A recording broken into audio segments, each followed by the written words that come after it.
yimid case emergency ah oo degdeg ah oo urgent ah. In Somalia's capital, Mogadishu, 2 doctors are in the fight of their lives.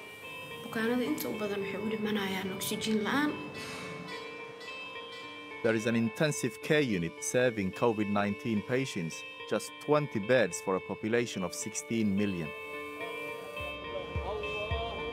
Officially, less than 100 Somalis have died from COVID-19. But the graveyards are filling up fast.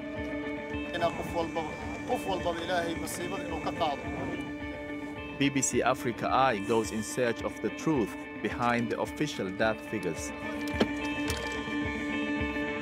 How is the country with one of the world's weakest health systems really coping with the COVID-19 outbreak?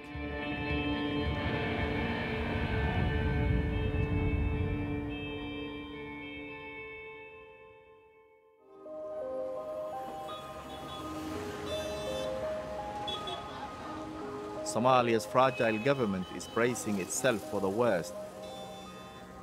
The first COVID-19 case is reported in mid-March.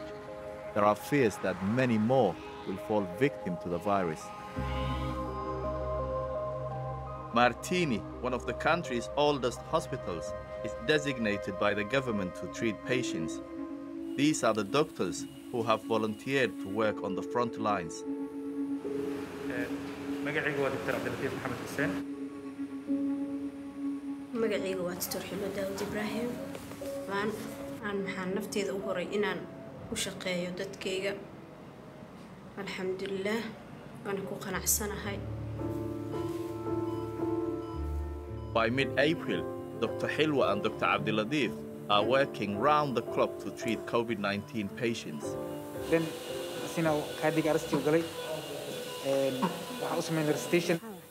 But behind the masks, doctors despair at the inferior medical equipment they have to work with.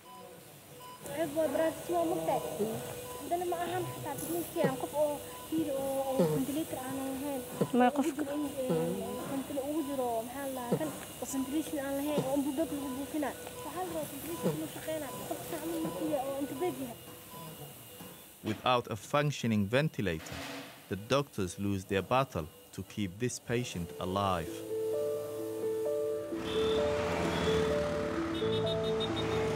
People are dying of COVID-19 in the Martini hospital, but on the streets of Mogadishu, normal life goes on. The government is advising people to stay at home during the day, but few here can afford to follow that advice.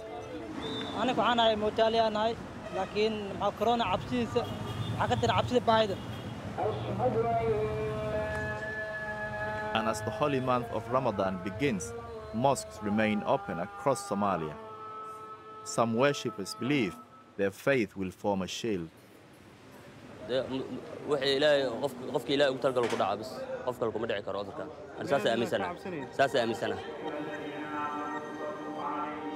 Some here may be resigned to the will of God.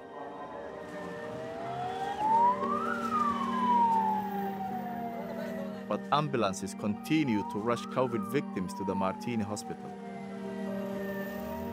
This lady, Mama Fadumo, has been unwell with COVID-19 symptoms for more than a week now.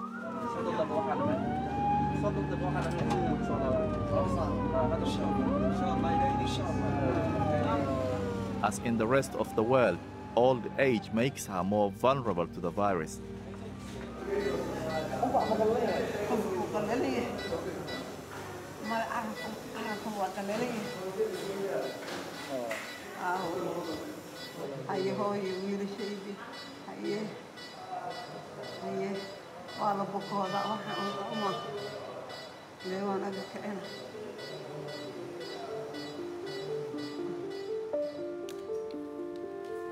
هذا waxaa sameynaya total dhimashada isbitaalka dadkii dhinteen.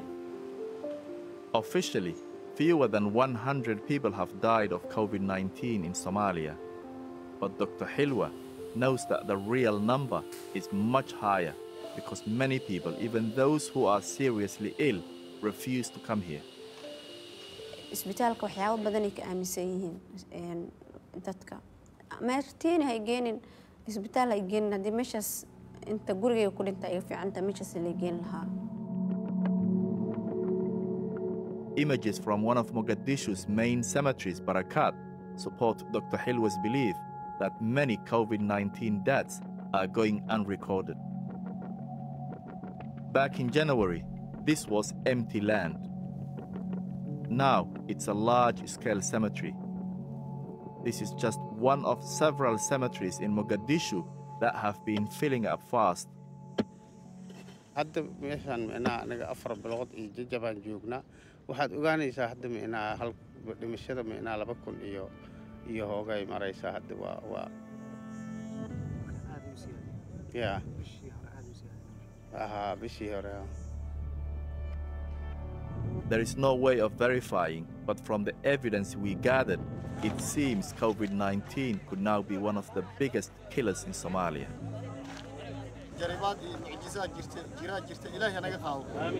The deceased, like many, displayed symptoms of COVID-19 but died without ever going to hospital. Despite the fear that surrounds Martini, Dr. Hilwa and her colleagues are saving many lives. Mama Fadumo has recovered and is going home. Her son Yahya has come to collect her. Isbitaal Martini waxay ka aaminsan yihiin meel dadka lagu qasho ama meel dadka marka la keensado oo midkooda lagu qaato. War isbitaalka saas ma ahan. Isbitaalka waxa waaye waa meel daryeel ah. Har iyo habeen 24 oo heegan lagu yahay. Markaas farxad waxaan dareemnaa inaan naf badbaadinay inaan wax qabanay. Tragically, after decades of conflict, death is all too familiar to Somalis. This time, however, the killer is silent. But Dr. Hilwa and Dr. Abdulatif have not given up on their patients or on their country, Somalia.